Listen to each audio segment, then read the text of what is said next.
And you are now live. Thank you, Aisha. So welcome everyone to this evening's FBS chat. We have Alan K, or CK, from Toronto, Canada. Lovely to meet you, Alan. And someone we already know, one of our good friends, John Wheeler, from Tyneside. So Alan, always intrigued about our guests, a bit about the history of how they came across solution focused, and how you knew at the time that this could be something that I could work with. This is going to make a difference. Yeah. So how did you come across it in the first place, Alan? Well, being from Glasgow as an immigrant, 1973, I came with very few of the standard aids to getting a career. Mostly, I left school before I was 15 in Glasgow. Came here 25 years of age. Into the industry, I'd been in Scotland, in Glasgow, advertising. And I stayed in that for another, 20 odd years. I'm really old. Anyway, I decided to leave the industry of my own volition. Advertising an industry that you usually leave against your wishes once you get to about the age of 40, because you're too expensive. And I went out on my own and I was getting business. It was okay. A friend of mine who I'd helped get into advertising, Toronto guy, had gone to Japan, and he came back and he phoned me up and he said, I really want to use your Rolodex, as we used to call it in those days. Let's go and see some of the network, because he'd been out of touch for quite a while. We did, and we started getting business, even more business. It was great. We were pretty hard on ourselves. We said, listen, we don't want to be ex-advertising guys. We certainly didn't want to get advertising projects. We sometimes worked with marketing departments or departments of organizations that wanted to work with our advertising agency, but it wasn't really our aim. It was much broader. He went off and did some research as to some training we might take, God bless him, and come up with solution focus. He and I went for a 2-day introduction. Jim Duval, a man from Galveston, Texas, living in Toronto, practicing solution focus and family therapy and teaching it. And he'd started out with the greats, Insu and Steve and so on and so on. And Jim and Rick and I went to this first 2-day session. My jaw was on the floor, thinking, this is the way I've always operated. But I had no idea, and I didn't know any of the disciplines of doing it. It was just seemed very natural to me, and I think to Rick as well. And we had already developed one of his products, the round table. We added solution focus in the round table, and it became magic. But what was really magic to me was we went to clients who we'd seen before or who were new to us, and we just asked much better questions, in particular at the start of work that they gave you. If anything I could say about working with SF in organizations, the gift it gives you and them is getting a really great brief from them by asking much better questions. So that was the start. And after, I'll just tell you a little bit more, after about a year, early days of the internet, I found Mark McErgo putting on the first SF type conference in Bristol. So I jumped on the plane. I don't know, John, if you were there. It was very interesting. It was half of the folks were Mark McErgo types, very interested. A few were practitioners, family therapist types, and very few folks like me from the world of business. There was also, in the early days, quite a few of not believers. They were shuffled back of the room. Anyway, it took off from there. I stayed involved with the Europeans for a long time. Here's one interesting point. Solution focus is very popular in the therapy world in North America. Why? Because I think the organizations that pay insurance for therapy find this used to be a pitch. You don't have to be on the couch for 2 years. You can get effective insurance paid therapy, etc., etc. What's been disappointing is North Americans have fallen way behind, I think, the Europeans who've taken solution focus out into the world, in organizations, in coaching and all this kind of stuff. Right. I was born with spina bifida, something interesting to note. So I grew up in Africa as a cripple. I walked with a pronounced limp, and it kind of influenced my thinking about how people thought about me until I was in my 20s. And it was interesting using solution focus on myself. One day I was walking down the road, still thinking about, it's not so good that you have this limp. And I turned it around and I said, isn't it fantastic that you've got this limp? You're different from everybody else. You're unique. I am unique, and so is everybody else. Yeah.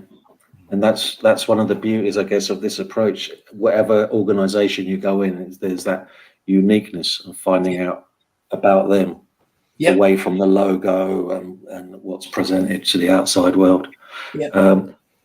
You said at 40, Alan, that you was in the advertising world and you left. Did you fall out of love with it? What was that motivation to think, I just can't do this anymore. I want to do something different? Well, a whole bunch of reasons. One in particular was, again, this childhood thing. It was once described as mild chronic depression.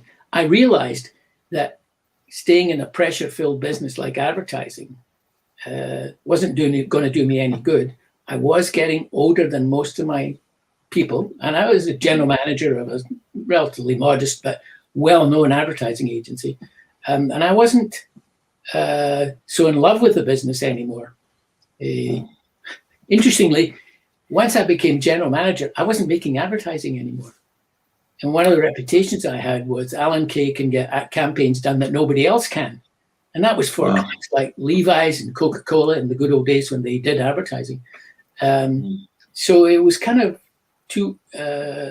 disappointment that I couldn't let the account people, I couldn't influence the account people as to what kind of campaigns they would develop, because that was their job.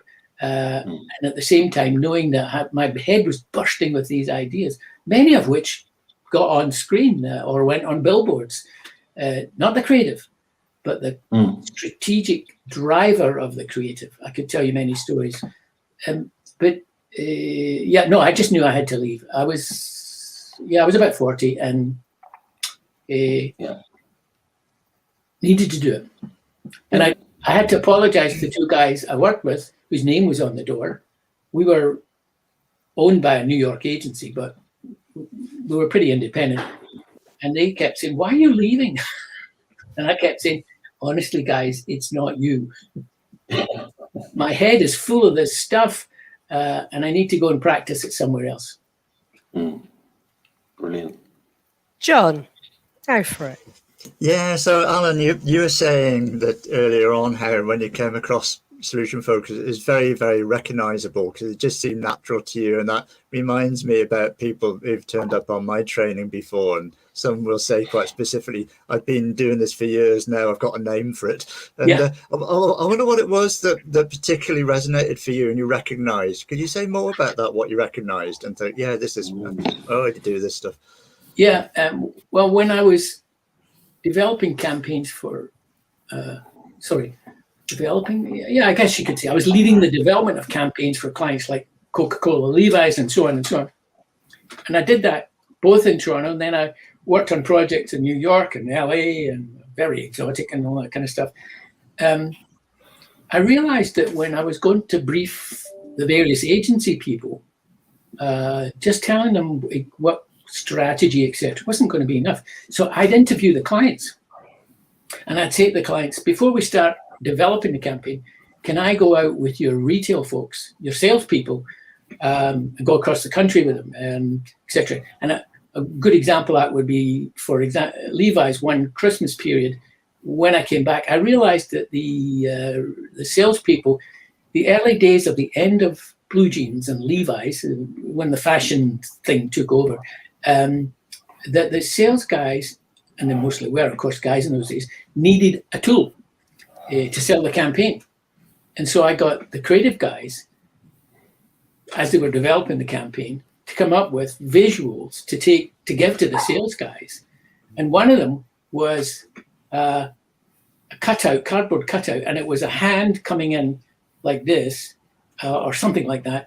And the sales guys said to me, just when they went out to do the selling in August or September for Christmas, they would go to the client's door and put this thing in the door to get their attention. And it did. And of course, then they could talk about the campaign and what the benefits of the campaign would be. I was always bugging the creative people, the media people, the research people about doing things that would work for the client, not just turning up on the right day at the right time with the right TV commercial. And I think that was one of the things about Solution Focus. That's interesting. Tell me more. How did you make that work? Supposing blah, blah, blah. So when I heard Jim Duval saying that, I went, oh my God. And encouraged me then to go to clients, my clients, Rick and I, we worked together for quite a long time, and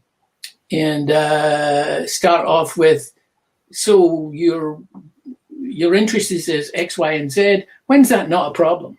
And of course, all kinds of stuff as a result of that. Does that answer your question, John? Nicely, and kind of leading on from that, you spoke about getting on the plane and going to Bristol, and I wouldn't have been there, but I know plenty of the people who would have been there, and I'm struck that we're having quite a diverse group of people. Yeah.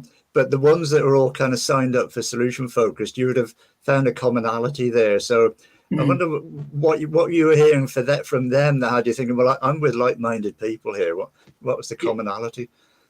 Well, of course, it was I call it the framework of Solution Focus. And there was a room full of different perspectives. I'll use Mark. Mark is a fully recovered nuclear physicist, as he says. My view is he has recovered from that, but he's more academically minded. So I was interested in that, whereas I'm Mr. on the street. How are we going to make this work? And so many other people who I later became friends with and still am. Carrie Glass, Carrie and my wife and her husband, Ian, did a Zoom breakfast dinner a month or two ago. They were in Melbourne and we were in Toronto. So the sustaining relationships would be another element. You met people with whom you felt you had an awful lot in common, and all you needed was 20 years to figure out all of what it was. Diversity in the room, I think, would be one of the things. And it was funny because, again, that first year, there were people who said, well, this doesn't work. I think they were therapists of, I don't know, CBT or something. I have no idea. We just didn't indulge them. And I think they went away not reformed, but more open. But it wasn't so much there. It was the openness of everybody to follow what you could call a discipline framework and make it work wherever you want. And the thing that appealed to me was probably because I'm from Glasgow, difficult clients. They exist everywhere, particularly in organizations. So again, there was a growing appreciation of how do you work with difficult clients to help them figure out what it is they want, not throw advice at them. Yeah. And it's because interesting. You mentioned earlier that when you first went to the training, it felt the right fit, almost like a glove, because you were having these round table conversations, but it wasn't attached to anything. You knew you were doing it. When you had the training and you went back to clients, how different was that when you had that sort of framework and those assumptions to work by? Did it make a difference to the way you worked with? Because I always remember my first family where I bit the bullet and went fully solution focus, and it was an amazing experience. How was it for you, Alan? Sounds wrong. How was it for you? It was very good. Again, I had this sort of a framework loosely in my head, but not consciously. Now I was conscious of what to ask. And my line is be a detective and get them to accuse themselves of being capable of doing whatever it is they think is a problem. So I'd let the client give me a briefing, and then I'd shock them. And incidentally, one of the things, again, I mentioned this before, Rick wanted to use my Rolodex for us to go to clients, and I had a very great Rolodex. Again, that's something, an instinct of mine from my advertising days. You keep a network going.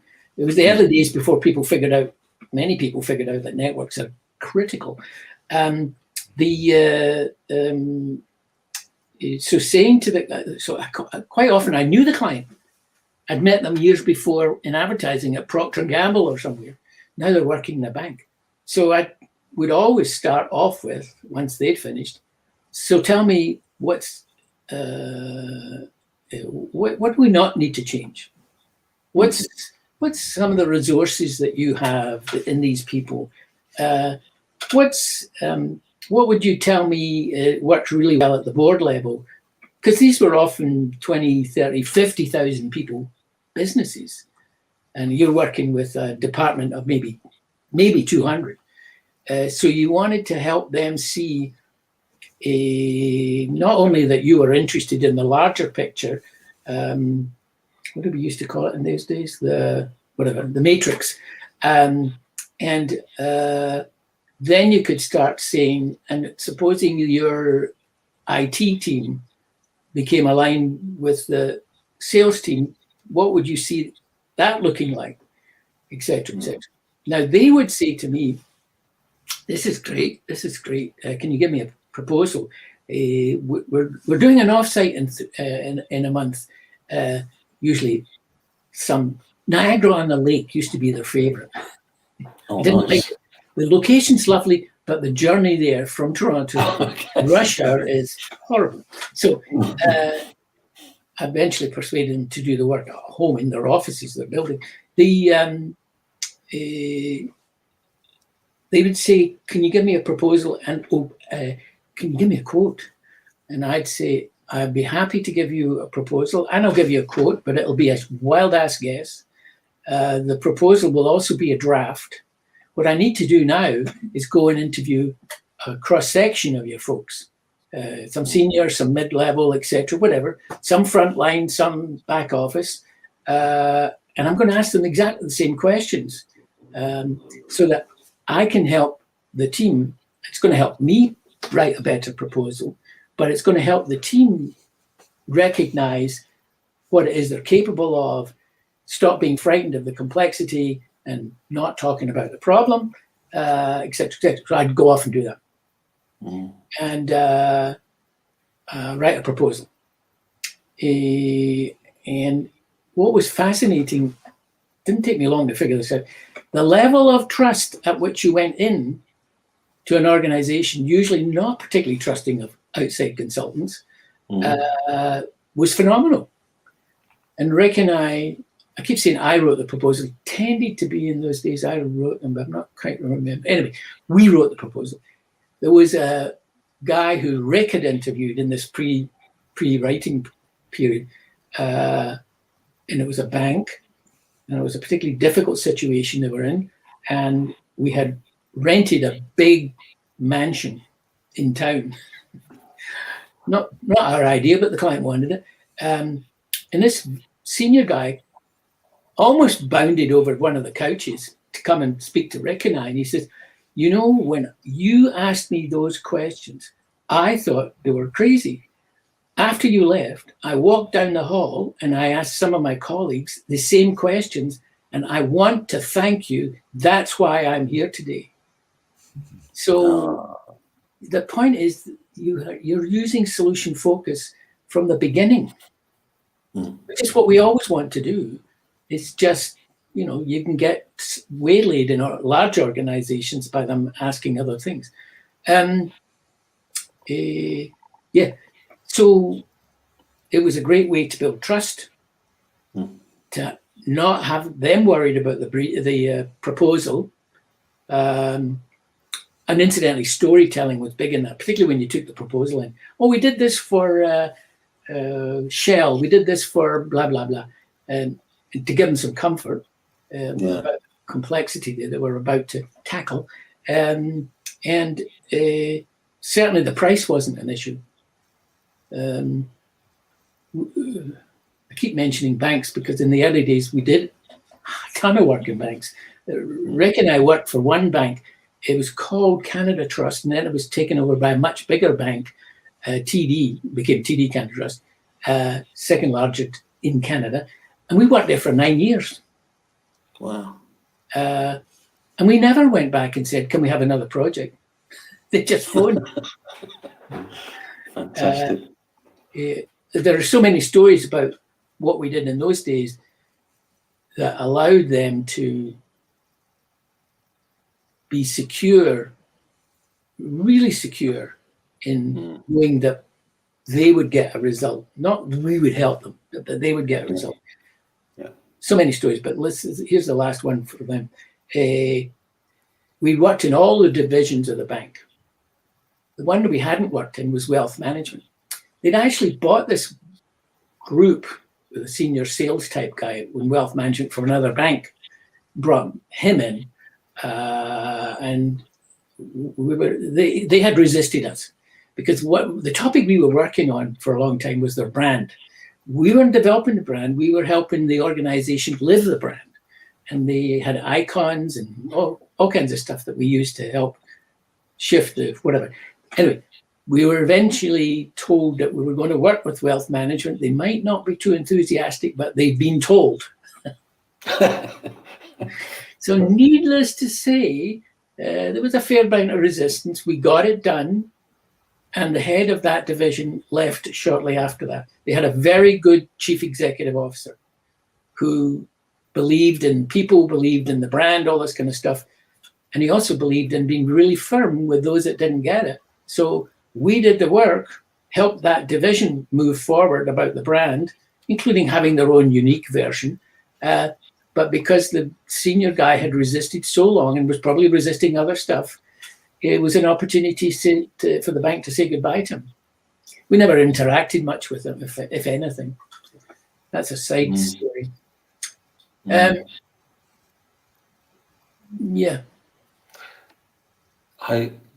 Sorry, can I just? I just want to. We spoke to lots of solution practitioners, and we spoke to Eve Lipchick last week, and she's told the story about when suddenly it became problem to solution focused by asking the family, "What wouldn't you change?" Yeah. And it's like you're saying when you go into a company. So what's going well? What's going well for you guys? Yeah. When you start with that, because I guess, and we find it if we're going into schools, it's like, what do you know, mate? Do you know what I mean? You're just an outsider coming in. How dare you come in here and tell us what to do? But when you start with that opening, sort of that conversation, it makes such a difference. Yeah. Because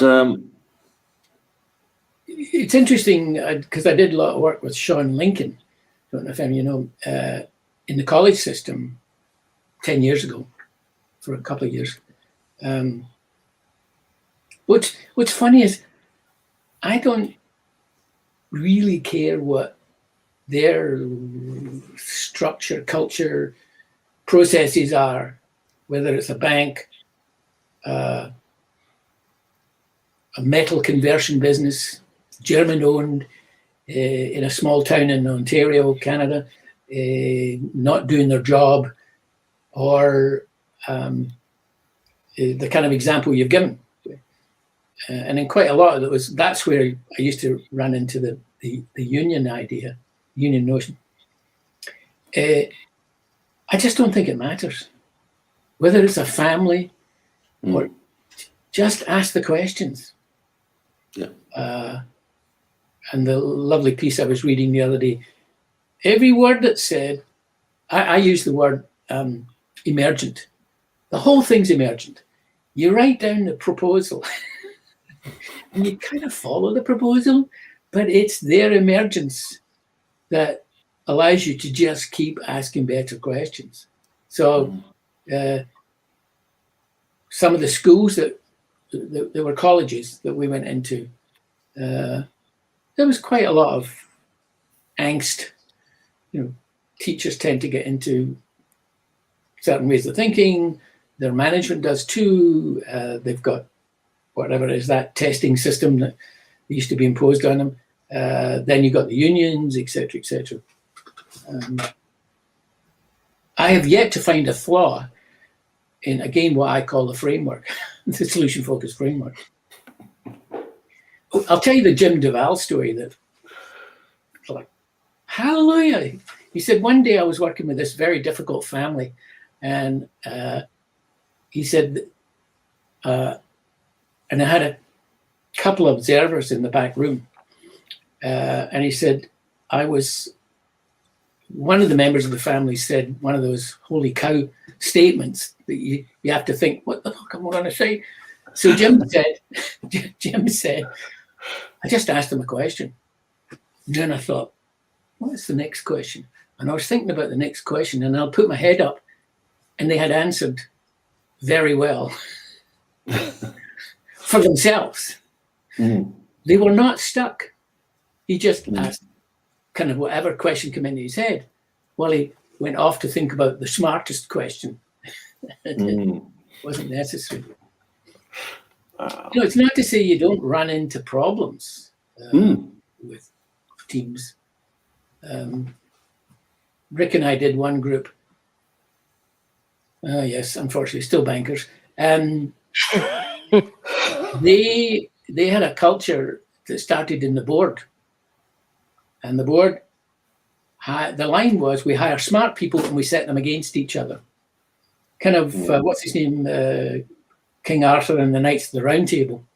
He had them at a round table so they could see each other and hear what they were saying, so he could later either reward them or punish them for what they said. So they had this culture, and we were at a certain stage with a fairly large group, and it really ground down. And one of the things that Rick and I did, still do, is it's their problem. But what they did, and this is very typical, the senior guy was there, and he was the guy, one of the guys I'd known before, and he was a lovely man, but he had this somewhat toxic group, and they said to Rick and I, well, what are you going to do? And we said, well, just a minute. We came up to the front of the room. We said, what do you want us to do? You tell us what to do. So we didn't answer that. We said, well, I don't remember what question we asked them. Obviously, it was solution focused, but not to let people intimidate you, as does happen. I've got a whole thing called dealing with difficult people, but that is another topic. What else? I'm thrilled to digress, throw all this stuff at you. I'll be boastful a second. This is the boy who came with a fairly big social issue on his shoulder and no education. I've taught at universities. I've consulted at universities, just to make that point. I've worked in quite a few countries. And I'm well known, and blah, blah, blah, blah, blah.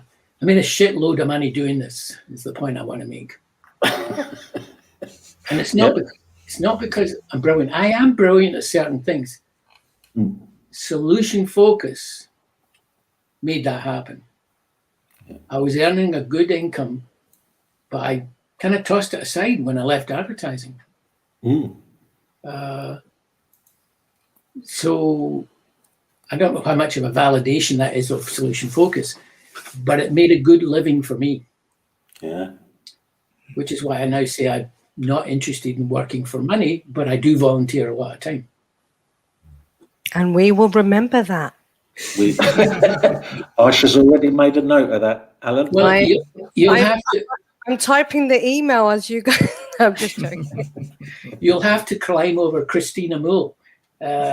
Christina loves us. She has a noose around my neck. I'm doing. Yeah, we love Christina and she loves us. So Christina, You take need a to step share. back for a little while. John, do you want to jump in?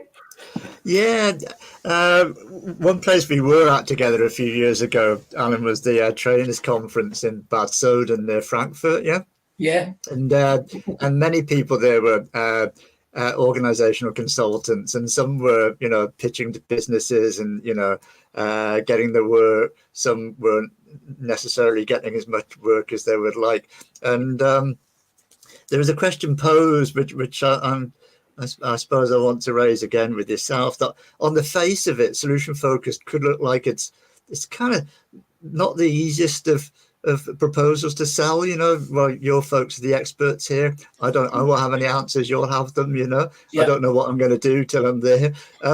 There's certain ways you could sell it, which would guarantee you're not going to get the work. And I suppose the thing I'm struck by, you've worked with organizations, 50,000 odd employees and so on, and I guess the people who are making the decision to bring in someone like yourself, I would assume they've got quite a bit of choice here, and they don't have to go with the first person that comes along, And I'm wondering what it was they heard about what you were going to do that had them, so often decided, okay, we're going to let this guy into our organization. In fact, we'll even let him speak to our staff to write the proposal, which I guess could seem quite strange, We're going to let this guy in, we're going to trust him. What do you think it was they're hearing about either how you were going to use the solution-focused approach or what the solution-focused approach it was? I think, right, this is our choice.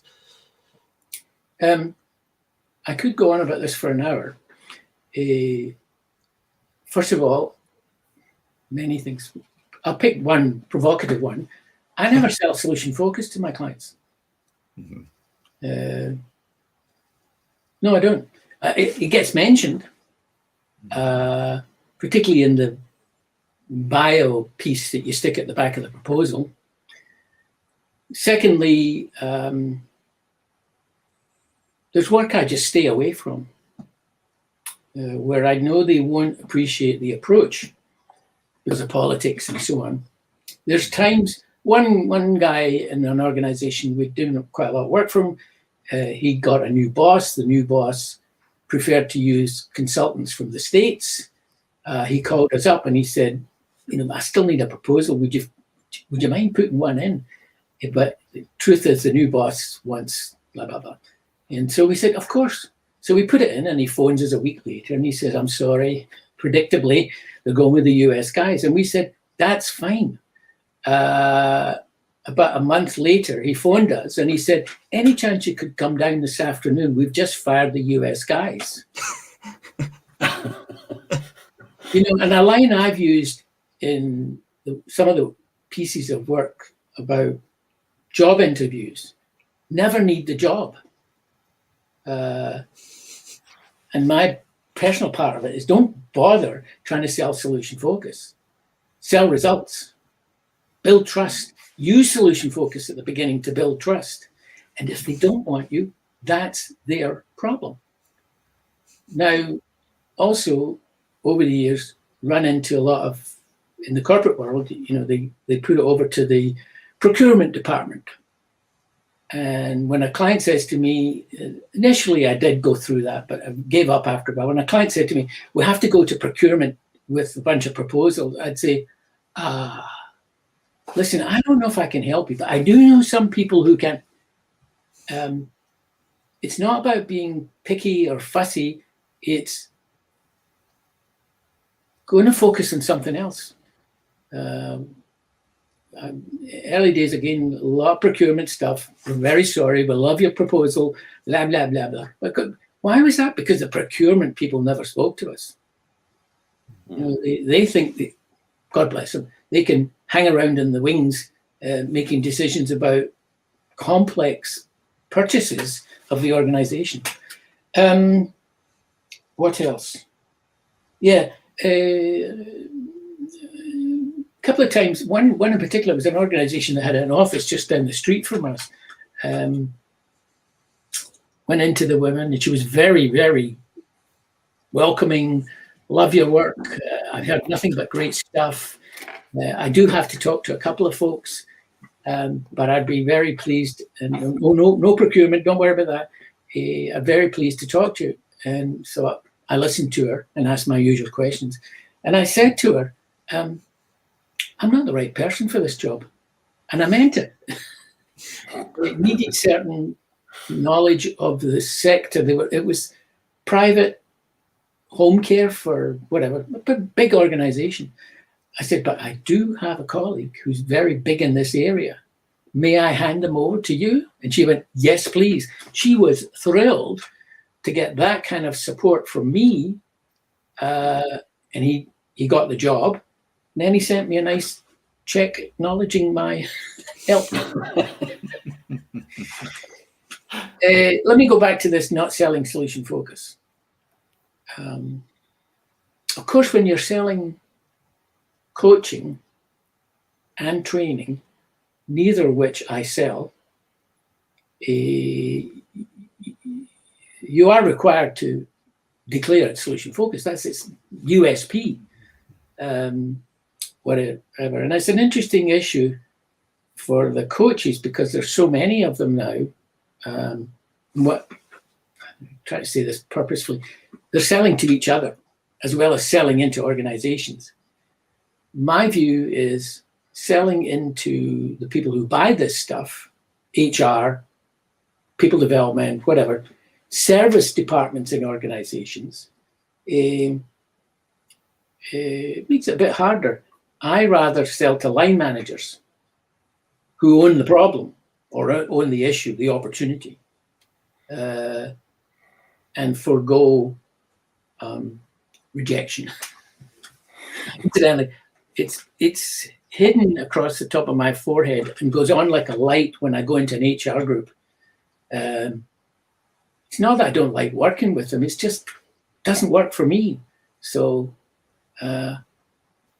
best to not frustrate yourself. What's that line you used to see in a corner shop in Edinburgh or Glasgow or Manchester, whatever, when you go in and ask for some groceries, please do not ask for credit as refusal often offends. There's certain parts of organizations like HR, which, they're obsessed about accreditation and all that kind of stuff. Yeah. I'm going too far. I wish that more, and some of my best friends, Kirsten Deerhoff, stayed at her father's house in Spain with her. She's making a great deal of progress building that sort of stuff. And it's through industry specialized industry associations, most of which are volunteer-led, etc. But in the end, I just get this feeling they're all selling to each other. Tell me to stop saying that. I didn't hear a word you said. You have to repeat all of that again. Are there any companies, Alan, where because I guess you'll go into companies where one department blames the other and the other one blames the other, and it's it's everyone else's fault. It must be really hard. I mean, are there any that stand out for you that you think this is tough, but we overcame it? And how did you do it? thank you for asking that question. It gives me a That's chance all to right. tell my favourite story. One of my favourite stories. A friend of mine who I met possibly at that Bad Soden, John, God, terrible memory. John, anyway, lives in Germany, from Glasgow. Milgai, actually, that's another story. Bearsden. And he is married to an American lady, and she's going back to the States, and he's going to go with her. And he's having a lot of trouble getting his immigration thing, but eventually they get back there.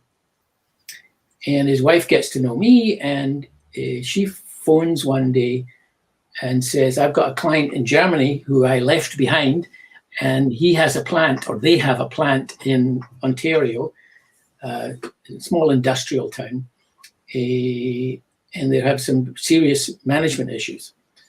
So I go, and everybody hates each other. The Germans, the two German executives who came were really good. One was, forgive me, a bit more Germanic in his, no, they must do this. The older person had run plants around the world. He knows that they must do this, just doesn't work. So I went down there to meet them. I was not going to write a proposal. It was a 200-mile drive to meet them, to find out what the culture was like, etc. It became clear to me, without accusing anybody, that there was a lot of dissonance between, and its origins of the dissonance was widespread, including the general manager of the plant, who was a woman. And unfortunately, she came from a field of specialty. They were converting certain metals into chromium and stuff like that. Anyway, it doesn't matter. She had lots of skills in another related sector, but she was new to managing a team of people. And so that was her issue. The union guy, when I sat down with him, let out a bunch of expletives, as they say, about this man. And I said to him, before we go any further, even if you throw me out of this building, saying that about a man, anybody, is not good, and it's a woman, and that will really get you in trouble if this, whatever. So stop it. Anyway, okay. So then, of course, I went back to, how can I be helpful to you, etc., etc. What I did there was, and I was very empathetic with the manager. She'd been plucked out of somewhere else and put in that role, and she just didn't have the experience or skills. She had some of the mechanical skills, let's say, but not about running a plant of 150 people, always angry at each other. How I made progress was I did the Glasgow routine. I said, the angry union guy was older, typical, and Anglo. The old generation is Anglo. He said, I said, I'm from Glasgow, Glasgow, and we have shipyards and all that sort of stuff. And my dad used to work in that area, and he was a mechanic, etc. And I was kind of glad I got away from Glasgow, because there was so much nonsense about the unions and the shipbuilders, owners, and all this kind of stuff. I'm surprised to find it here in this plant in Sarnia, Ontario. And he goes, yeah. I said, so tell me this, if I was the same guy who now lives in Toronto, and I had a family, and I wanted to move to Sarnia with the family, what would that look like? It's great place to live, just across the border from the US. You can go fishing, sailing, get cheap beer on a Saturday night across the border, etc., etc. That's great. What would happen? What would it be like if my kids needed to get into the education system? He said, we've got a college here that is second to none, and it trains a lot of our people. We hire directly out of that college. I went, oh, wow. It's, a few more. How does that work? So, wow. And I said, if I wanted to come to work at this plant, what would I like about it? And he went, honestly, this is what he did. He went, okay, I get it. I love it. You know, Yeah. he crossed a bridge, not just into the US to buy cheap beer. He went across the bridge of being tolerant of me. He showed no anger or frustration with me. We were becoming best friends, but he let go of all this anger in maybe 5 minutes of interview. So then I said, he said, what do we do? And I said, well, we had a couple of days of planning, staff and senior workers. And I said, I understand you're doing a town hall with the staff and a few of the management. And he went, yeah, the night before the planning. Yes. Any chance I could join you for that? Sure. What would work for you in this? And so on and so on. Now, what's important about this story is, you know, our expectations of change has to be managed all the time. We do the session. There are many wonderful stories in that session. That would take up a lot of time. The main thing about this guy, I think his name was Gary, he sat like this the whole time. Occasionally I would try and drag him into the conversation, politely, and he'd say, and he'd laugh, and he'd say, no, Alan, no, not going to comment. But he would go into the breakout sessions where it was safer. But the breakout sessions included other union members and management. Closing the session, I'd said to them, project management, what do you use? And they were, well, we use one system, the storyboard. I said, oh, the storyboard, where did that come from? Some guy goes, I stole it from a plastics factory that I used to work in. Good, how does it work? Blah, blah, blah. So how about we use the storyboard format to write up what it is we're going to be doing as a result of today and yesterday. They did it. Okay, now the session's coming to an end, and the older German guy, he's saying all kinds of complimentary things to them because they have worked really hard. And he says to me, thank you, Alan. I just saw something I've never seen before in a meeting like this. And I said, what's that? He said, Gary smiled.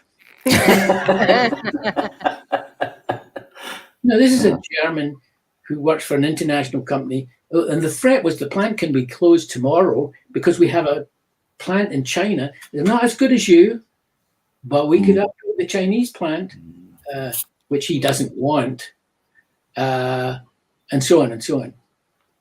And I went back for the follow through, something I insist most clients do. And I just went back into my good old guy routine when we were sitting with the group talking. It was 3 months later, whatever, and the Germans were back for a review. And I said to him, you know, anybody here a NASCAR fan? And because they're blue collarish, whatever that is.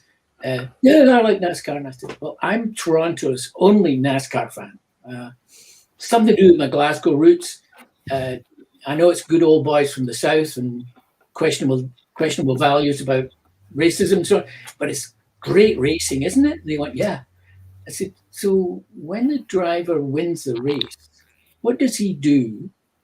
It's usually a he, to thank everybody. And they thank the fans and they thank the sponsors. I said, who else do they thank?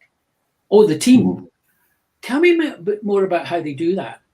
So they, talked about how they do it. And I said, okay, well, let's begin. What's different and better since the session? And I was playing a little bit of games. I'd said to one of the younger guys who was brilliant in the first sessions, and today he said to me, well, I'd like to, first of all, thank everybody in this room, management, my colleagues, the younger, there was a big older generation, younger generation, the younger guys had technology training, the olders used to be bricklayers. I want to thank everybody because we're doing so well. Thank you. I'll see you next year. And I've gone back quite a few times to look at their website, and they have thrived. Wow. And I don't take any credit for that. I mean, yeah, my wily Scottish thing. It's the solution focus. I keep saying discipline, but it's not. It's the framework. Mm. Can I ask a question? Sorry, go on, John. A question, because there's a kind of story within the story there for me, Alan, that a great outcome for the whole organisation, and the manager's very pleased, and the whole team have done really well, worked very hard, and there's a lot of mutual appreciation. It's the kind of sub story of you making the connection with the union guy, who's maybe called Gary, and you've talked about how you made the connection and had a great consequence that he's actively involved in the whole thing. And that connection is kind of been sustained throughout the work, and the scene of, the manager is chuffed to see him smiling. Yeah. It just strikes me that there's something about how he initially presented to you. There's, I don't know, I'm not quite sure how to ask, but it's something along the lines of, I was wondering what sort of belief you have in human beings or whatever that had you persevere until the connection was made. Mm. Well, there's two aspects to that. One is people know more than they know, and our job is just to tap into it. And the second one is I am a certain kind of character, and storytelling, I think, is a fundamental part of solution focus in organizations. The only time you can't tell a story to a bank about another bank is when it gets too confidential. Mm-hmm. But to that guy, it was just storytelling. Supposing I came to Sarnia, what would I like about Sarnia? What would I like about the kids in school? What would I like about working in this? But it all started with, I was born in Glasgow, and gave him a few more details, including the best thing that ever happened to me was to not be in Glasgow anymore. And I still love it. So I think you can use your character relative to the person you're in front of. Yeah. For story. And what was brilliant about that, Alan, was you knew not to go straight in. So what is it? What's good about working at this plant? You went through what's it like to live in this area? What's it like for your kids to go to school here? And then he just sat there and said, I know what you're doing. But you kind of got him thinking in a different way. He had so embedded himself in hatred for this female manager. It was scary. Yeah. That was, 8 or 9 years ago. Today, the police would come around if he said those things in public about a woman. And of course, what you can't do is say, oh, you mustn't. I did kind of say that to him, stop saying that. That's very inappropriate. I'm from Glasgow, blah, blah, blah. So can I ask just a little bit more though? Because I'm still thinking, I don't know, someone coming into the organization could I easily have kind of written the guy off as kind of a lost cause, and somehow or another, you didn't. Yeah. The thing is, and I've seen this, people who resist a lot under the banner of union, whatever. This guy in particular, he was very smart. The German management knew that. They were more empathetic towards him, but his smarts came from being originally a bricklayer, getting into the factory, taking on certain tasks. Their equipment was substandard, and they were recently bringing in new technology, etc. He was a bit flummoxed by the new technology, but he was using the juniors out of the college, etc., etc. So, early on, I realized, despite his bitterness, he was smart. And everybody's smart one way or another. Our job is to tap into it in whatever way we can. I think. I'm fascinated by the title of your book, Alan. What's Fry the Monkeys, Create a Solution? What was Well, first of all, people kept saying to me, "You should write a book," and I go, "Well, what's it about?" And they'd say, "Well, Solution Focus." I go, "What's it about?" What I didn't want to write was a 300-pager, and there was unfortunately quite a lot of my friends in that world who had written the 300 pagers. Forgive me if any of you have. I'm a production guy, way back in the beginning of advertising, mailroom, in fact. So I was thinking, okay, I'll write a book about solution focus. I'm going to be really clear who it's for. And it says at the bottom, for solution managers. And I'm going to write it for them. And I'm going to borrow, there's a bunch of stuff in it that got from Mark and et cetera, Mark McKelgo. So I'm going to be a bit lazy because I don't want to write a lot. And I went to, and I hired a guy to help me, not just to write it. In fact, I did all the writing, but to produce it, to publish it, and get sales. And I paid him a lot of money. And it was a lot of fun. One day he said to me, "How's the writing going?" And I said, "Behind schedule." And he said, "Right, when do you write best?" I said, "When I go to Starbucks about 4:30 in the afternoon and I stay there for 2 hours and I can come home and there's my wife just coming in the door herself." And he went, "Good." And we mapped out the number of days that would take from 4:30 to 6 o'clock writing, and yet again growing my network of people in the Starbucks store. So it got written. He put the book together, and then we were up against the question of what to call it. Now, again, my old advertising days, early days of social media, etc., etc. I was not going to call it. I'm not going to give it a technical name. So this is the one that came to mind. It was from an article that was written in the HBR, Harvard Business Review, years ago, many years ago, about an academic who had studied certain management group, I'm not quite sure, but one of the managers said, "What I do is I train my people only to bring me solutions. And eventually I get them to leave the monkeys outside." And there's I've lost it, but there's a comic strip of the same thing. The manager's sitting there and the team come in and they've got all these monkeys on their shoulder. You cut to the next scene. The staff are leaving looking relieved. Where are the monkeys? On his or her desk. So I thought, wow. And it's in the book. I thought, okay, Fry the Monkeys. I might change that title a wee bit. Dispense with the monkeys or something like that. But it was intended to get attention. And it got a lot.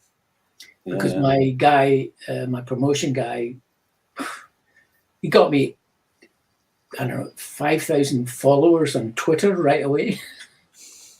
And so on and so on. So that's that. But it's a handbook. You can start practicing right away, as far as I can tell. And it's been well received. Incidentally, anybody who's watching and want a free PDF download, let us know. Yeah, well, I'm giving it all away. Alan will be emailing me that free PDF download. Yeah. Can we share files on this one? No. No, not on this one. I'll send it to you.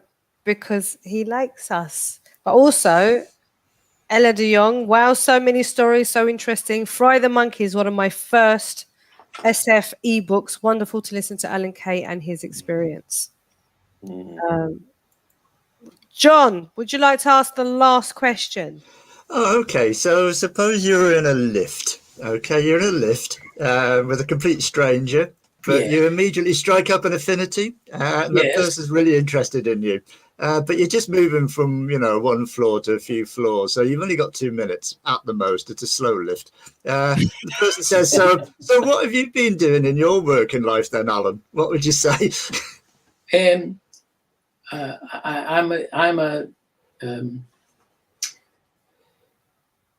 I'm a facilitator of solutions, the solutions that my clients come up with, so that they can make it work for themselves. It's something like that. No matter what they view as the problem, my job is to facilitate. Incidentally, sub-pointer to that, the change management line is really bad, because change management people think they can manage the people into changing. So it's facilitator. Yeah, would that make sense? Yeah. Yep. And of course, I figure out a way to tell a quick story in 15 seconds. Yeah, I think that'll leave you time for a story. Before you go, anything exciting down the pipeline for you? What you're doing? What's the next plan? Lots. Christina got me something in Romania and something with SFIO. Brilliant. I have a client who used to be paying. They're a not-for-profit steamship cruise thing. Oh, wow. And a museum discovery up in about 150 miles north of Toronto. A lovely place called Gravenhurst. A lovely area. And what's very exciting about them is they've got a pretty ambitious board who are bringing on all kinds of funding. They've fixed up the steamships, and it's a phenomenal organization. Now they're fixing up what's called the Discovery Centre, the museum, which needs a lot of money, but the money is not going in so much to buildings as exhibits within buildings. And one of the great things they're doing is building, well, they're doing all kinds of stuff about ecology and so on, but they have built a relationship with some of the local Indigenous groups. One of the things that Indigenous groups do in wealthier parts of Canada is they build casinos. And so there's one near them called the Rama Casino. Behind that building where people go and bet money and all that kind of stuff, there is a phenomenal organization of Indigenous management people, and with their own communities. There's 3 communities attached to Rama. So the board and the staff for the Discovery Centre are bringing in the Indigenous stuff. The degree of collaboration is phenomenal. You know, I get despairing sometimes of all the complaints about how badly Indigenous people do in this country. A lot of them are doing reasonably well. A lot of them need a lot more help. So that's one example. And the other one is when we did a roundtable with I call them the ecology people, whatever. We're talking about displays. And one of the folks said, well, let's do the displays. Let's have the visitors come in, but let's make sure that before they leave, they figured out for themselves what action they're going to take. So it has an impact on their life, not just their view. So that's an exciting thing for me. I've been working, I used to get paid until last year when they laid off the staff and they said, they'll send us an invoice. And I said, no way, I'm free from now on. I think if you can build a network and plug into activities like that, as I can, in this so-called retirement, I hate that word. There's so many things that you can do using your solution focus capabilities. Fantastic. Brilliant. Well, it's I always hate being the one that speaks, because then I usually say we've come to the end, and that's exactly what's happened. And we could sit here for hours. And Joe and I know John as well, we love listening to all the stories. It's amazing. We learn so much through those stories, and whether you realize it or not, you're planting little seeds in our head, which will hopefully start to bud. Trust me, I am. I know. Let me just say once again, I've got this hard drive with a whole section on solution focus, what I call applications, strategic planning, etc., etc., etc., etc. planning like we did in that minerals plant. Mineral plant. I'd love to put them out there. None of them is a template for using solution focus. It's just ideas for when a client says, we need this. And that's what I love about solution focus. I call them applications. It's their application. The application isn't solution focus. Yeah. It's the framework that works on their application. Well, I look forward to reading all those applications, all the resources. Maybe what I should do is somehow publish them. Yeah. And all I say to people is, please read them to look for the solution focused language in each of these different types of situations clients find themselves in. Yeah. Fantastic. Can't wait. Any last words from you, John? Oh no, it's been a delight. I knew Alan had a lifetime of good stories, and as always, stories well told that will have sown many seeds. I look forward to the blossoming that will come beyond this. First time I've ever met Alan. First time I spoke to you, Alan. Absolutely pleasure. And the fact that you're so giving with your information and the stuff that you've picked up over the years. And we find out with a lot of the solution focused community, and we love these chats because, like Aisha said, we're like little magpies. We like to steal little shiny bits. And you've given us, you've given us a lot of little shiny bits. Thank you so much. Can I say a thank you? Yes. Yeah. From this short, balding Scottish, formerly crippled guy. I cannot tell you how rewarding it is to be able to share.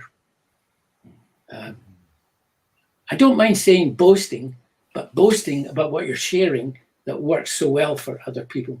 So thank you. Thank you. We are honoured and still very, very, very happy that you're here with us today. Can I ask you guys not to go anywhere so we can say a bye-bye behind the scenes? But everybody else, join us for, I love this bit, join us for an FBS chat.